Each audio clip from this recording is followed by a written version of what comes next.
ఇంకేం కావాలి, చాలు చెట్టు చాలే నీకు.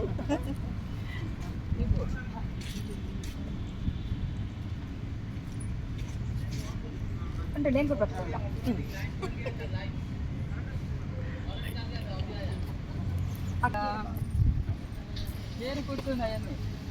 కప్పుల పైన మా ఫొటోస్ అన్నది ఎందుకేనా?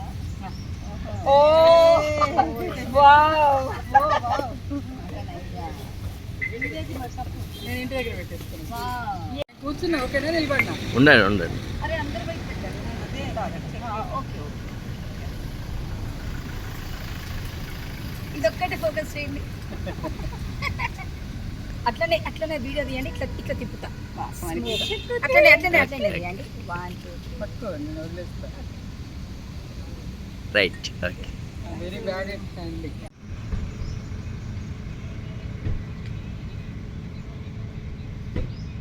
అంతర్జాతీయ మహిళా దినోత్సవ శుభాకాంక్షలు మహిళలందరికీ కూడా. ఈ యాక్చువల్గా మహిళ స్ట్రాంగ్గా ఉంటేనే, సరిగ్గా చదువుకొని మంచి ఆరోగ్యంగా ఉంటేనే ఫ్యామిలీ మొత్తం కూడా ఆరోగ్యంగా అండ్ మంచి పొజిషన్లో ఉంటుంది. ఎందుకంటే ఫ్యామిలీకి బ్యాక్ బోన్ మహిళ. అందరేమో అంటే ఆ ఫ్యామిలీ హెడ్ అనగానే మేల్ అనుకుంటారు, కానీ ఫ్యామిలీ కరెక్ట్గా వెళ్ళాలి, పిల్లల్ని కరెక్ట్గా సక్రమంగా చదివించాలి, ఆరోగ్యంగా ఉండాలంటే మాత్రం మహిళ రోల్ చాలా ఉంటుంది ఫ్యామిలీలో. సో అందరూ కూడా మహిళలు ఫస్ట్ వాళ్ళ హెల్త్ కూడా సరిగా చూసుకుంటూ ఫ్యామిలీ హెల్త్ చూసుకోవాలని కోరుకుంటున్నాను. మన మీద అఘాత్యాలు జరగకుండా చాలా కఠినమైన చట్టాలు ఉండాలి.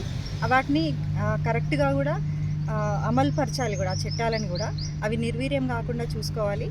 చాలా మన కోర్టులో వెళ్తే చాలా టైం పడుతుంది. అట్లా కాకుండా ఫాస్ట్ ట్రాక్ కోర్ట్స్, ఈ పాక్సో చట్టం చాలా బాగుంది. అది ఇంకా కూడా కొంచెం సమర్థవంతంగా అమలయ్యేలాగా చూడాలి. దాని గురించి పాక్సో చట్టం గురించి అవగాహన కూడా కల్పించాలి ప్రజల్లో. ఎందుకంటే చాలామంది ఇట్లా విక్టిమ్స్ ఉన్నారు, వాళ్ళకి ఈ చట్టాల గురించి తెలియదు, ఎవరిని అప్రోచ్ అవ్వాలో కూడా తెలియదు. మనకి ఇప్పుడు ఫ్రీ ఇది లీగల్ సెల్ కూడా ఉంది, మనకు ప్రతి జిల్లాలో లీగల్ సెల్ ఉంది.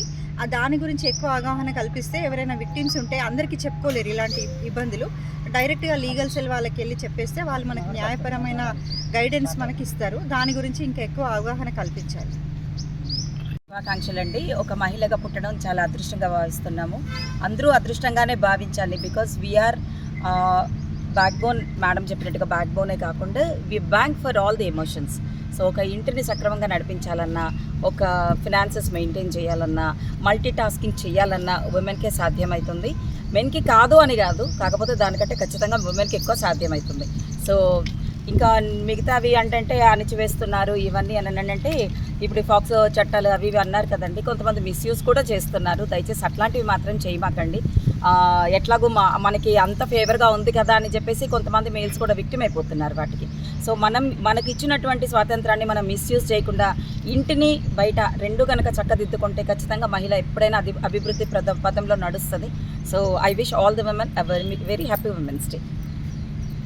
అంతర్జాతీయ మహిళా దినోత్సవ శుభాకాంక్షలు అండి.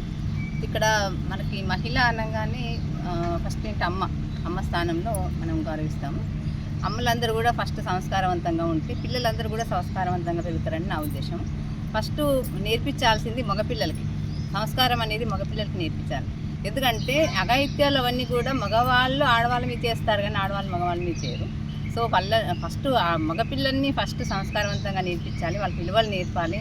వాళ్ళు పరాయి ఆడపిల్లల్ని కానీ మహిళల్ని కానీ ఏ విధంగా ఏ దృష్టితో చూడాలి అనేది వాళ్ళకి మంచి మంచి స్టోరీస్ ద్వారా, మంచి కథలు, విలువలు ఉన్న వ్యక్తుల జీవిత చరిత్రల ద్వారా చెప్తే వాళ్ళకి అవగాహనలోకి వస్తుంది. వాళ్ళు కూడా బుద్ధిగా సంస్కారవంతంగా పెరుగుతారని నా ఉద్దేశం.